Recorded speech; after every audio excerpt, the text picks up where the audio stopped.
First thing I would like to say to this panel that you invited me to talk is that you cannot afford to think that I will speak on pre-digested ideas or on Brussels euphemistic language, because I'm here to claim that. What you will hear is what my gut and my experience tells me about the challenges that my profession is facing in Albania.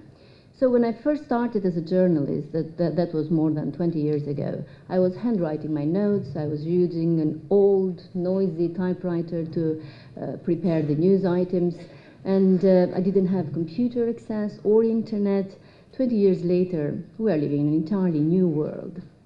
Our smartphones, that I had to hide it now because it kept ringing, are ruling our lives. They have invaded digital sphere with countless news sources from everywhere.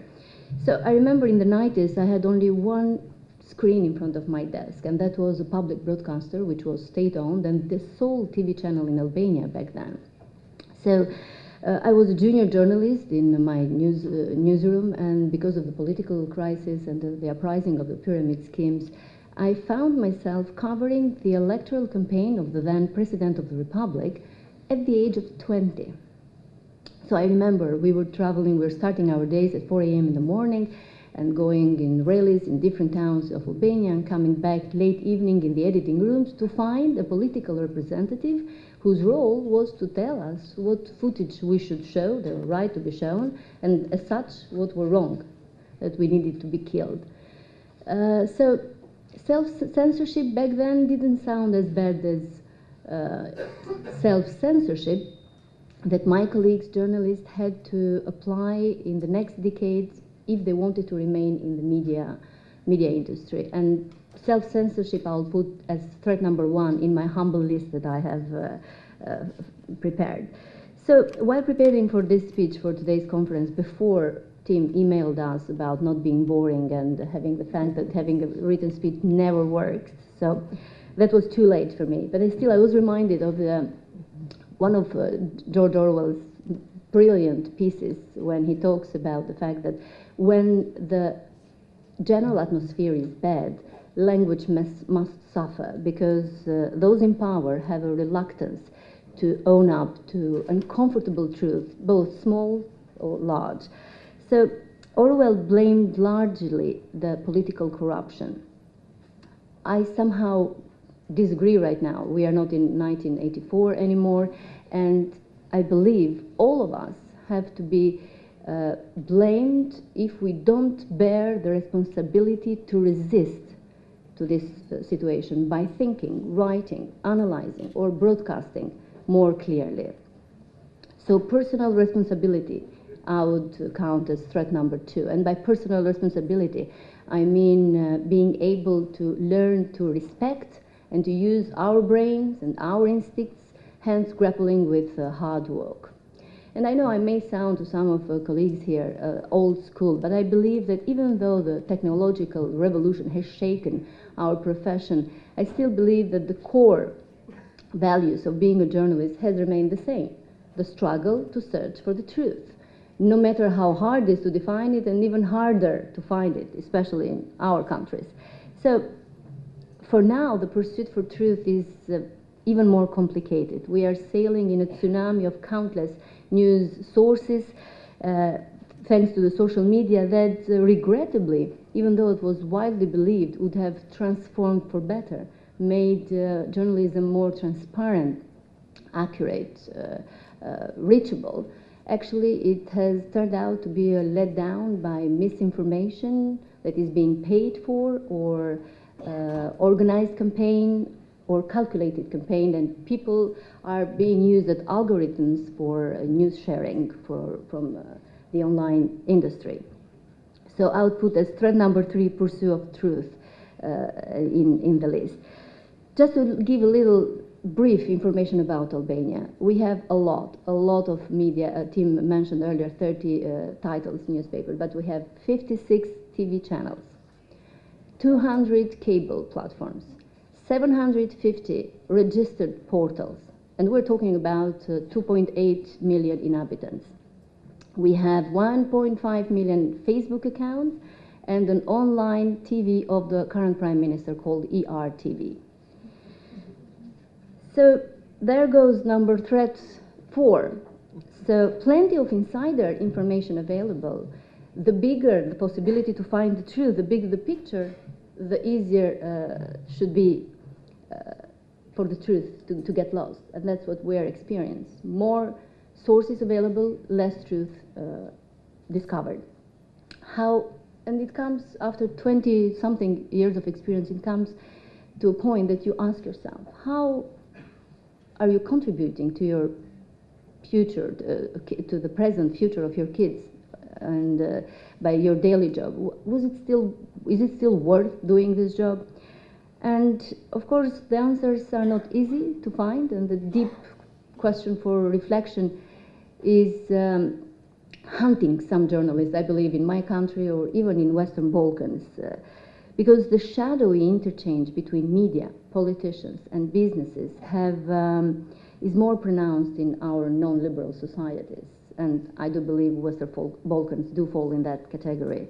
But yet, as Commissioner Hahn mentioned, these problems are worldwide, shared among journalists, as it was the case in Malta, Turkey, or Hungary, and so on.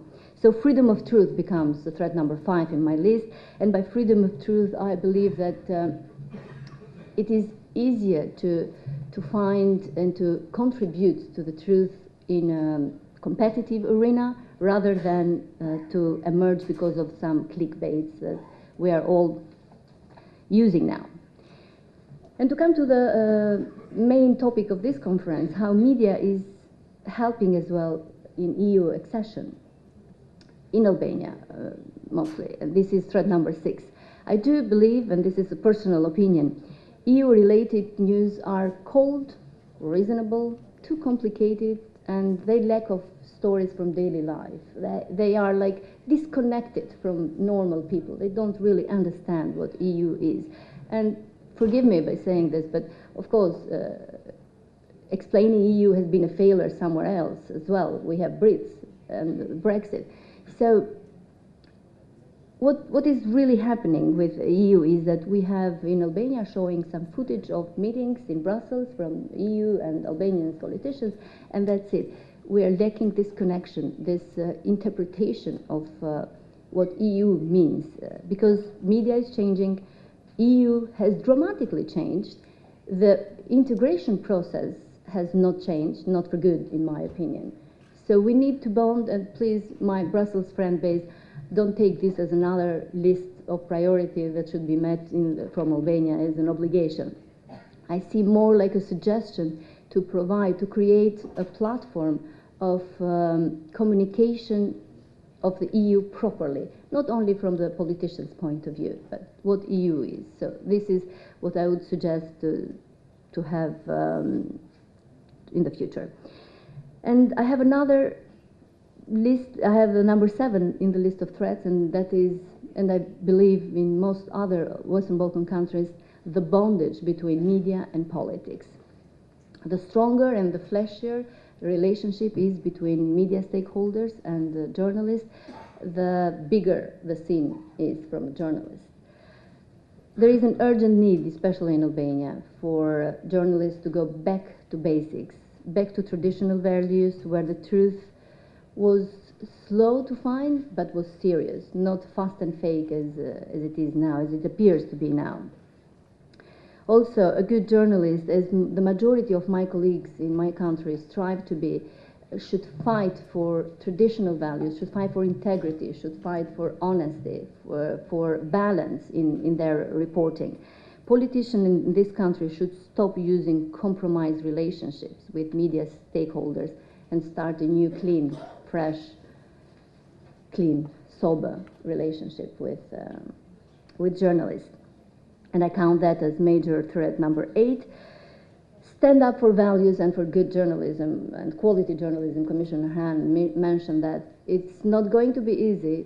It's always a struggle, but we should, all of us, we should answer some difficult questions that I personally do have almost every day. So why do I seek quality when the pressure of time is so hard to keep up with, and someone else who is not seeking quality is already publishing something else, the same news as well. So why do I try to be objective when bias pays off? Other parts can pay for it as well. Why do I go to the trouble and investigate when people seem to be tired of propaganda and they are almost paralyzed? So why?